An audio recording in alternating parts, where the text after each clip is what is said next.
स्वागत है बीजेपी मुख्यालय में बैठक। बीजेपी प्रदेश पदाधिकारियों की बैठक। वी सतीश, विजय राहटकर ने बैठक ली। इस दौरान नारायण पंचारिया समेत प्रमुख नेता मौजूद रहे। लोकसभा चुनाव की रणनीति पर विचार विमर्श किया गया और तस्वीर हम आपको दिखा रहे हैं। फर्स्ट इंडिया सबसे पहले आपको तस्वीरें दिखा रहा है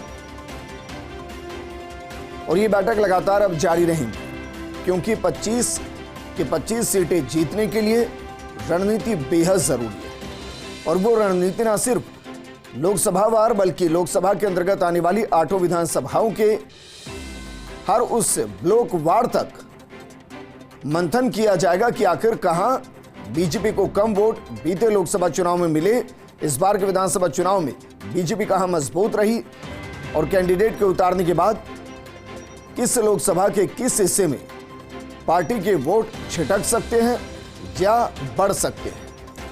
एक माइन्यूट एक्सरसाइज की जरूरत और बीजेपी मुख्यालय में यह बैठक चल रही है। प्रदेश पदाधिकारी बैठक में मौजूद हैं और उनकी मौजूदगी में सीटों को लेकर मंथन किया जा रहा है कि किस सीट पर किस तरीके की रणनीति अपनाई जाए। तो लोकसभा चुनाव की रणनीति पर विचार विमर्श किया गया है। वी सतीश, विजय राहटकर बैठक में मौजूद, नारायण पंचारिया बैठक में मौजूद, इसके अलावा तमाम नेता इस बैठक के अंदर मौजूद जिनको जिम्मेदारियां सौंपी गई। फर्स्ट इंडिया सबसे पहले आपको तस्वीरें दिखा रहा है, बैठक के अंदर की तस्वीरें दिखा रहे हैं जिसमें आपको विधायक बाबा बालकनाथ नजर आ रहे हैं। इसके अलावा बीजेपी के अलग अलग मंच पर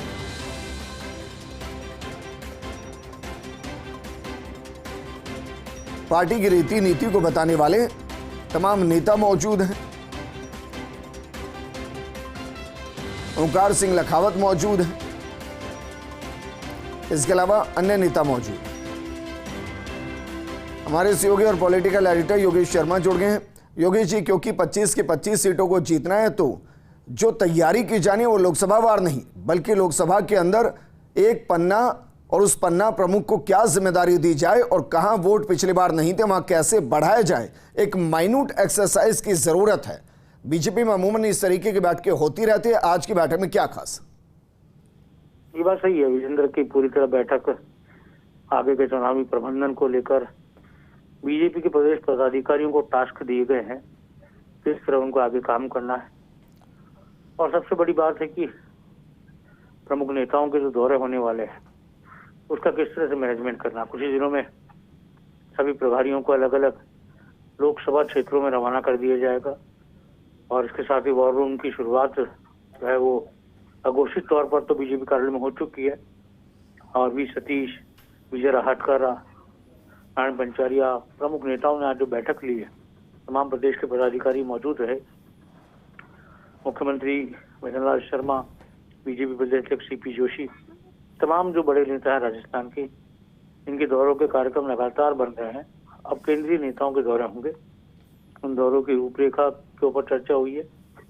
प्रधानमंत्री नरेंद्र मोदी के दौरों को लेकर विशेष तौर पर उन्हें कहां भेजा जाना है क्योंकि 25 लोकसभा सीटों में सभी जगह जाना संभव नहीं होगा प्रधानमंत्री का। तो किस तरह से पहले चरण में जो उनके दौरे होंगे उनकी एक विस्तृत कार्य योजना बनाई जा रही है।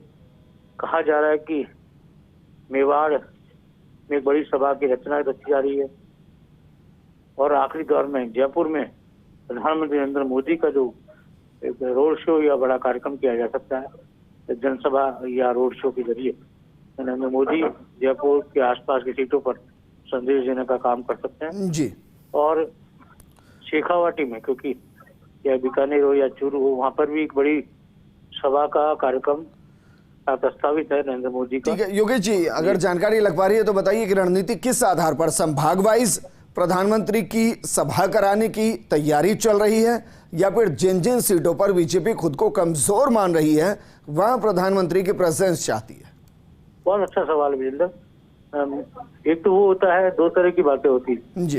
एक तो वो कि जहाँ जीतने की बिल्कुल संभावना सर्वाधिक, वहां अगर प्रधानमंत्री की सभा 4 चांद लगा दे, और एक वो सीट होती है जहाँ सी कैटेगरी में है जी और जहाँ पर प्रधानमंत्री की सभा उस कमजोर कैंडिडेट को और बूस्ट करे, वहाँ के कार्यकर्ताओं के बीच में एनर्जी का संचार करे जिससे वो कैंडिडेट है मुकाबले में आए और चुनाव जीतने की क्षमताएं उसके अंदर पैदा होंगे। तो इसी जी। तरह की सोच के साथ अब आपको पता ही है कि चूरू, ठीक। सीकर, झुंझुनू ये कमजोर कड़ी बीजेपी की कही जा रही है अभी से। जी। तो ऐसे में एक सभा का योजना बन रही कि इधर के इलाकों में एक सभा कराई जाए, रोड शो हो या सभा जी। हो, जिसके जरिए ठीक है योगेश जी, शुक्रिया तमाम जानकारी हमारे साथ साझा करने के लिए।